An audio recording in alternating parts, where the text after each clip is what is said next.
Alright, I printed this part. I don't know what happened to it. It's supposed to be like this, but it's not supposed to be like that. And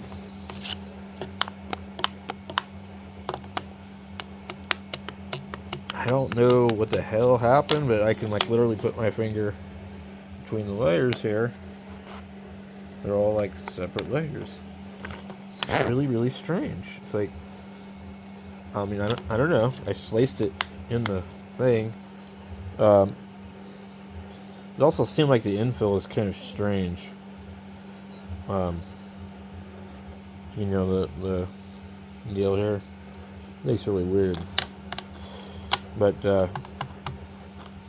this is supposed to be the cover for this damn thing.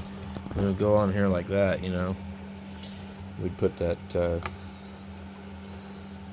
over the switch, I guess. But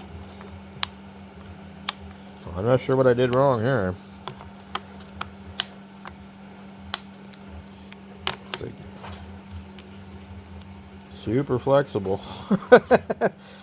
It's not TPU, this is PETG. So I printed it on this thing. Took 2 hours and 42 minutes to print this damn thing. That would turn out wrong.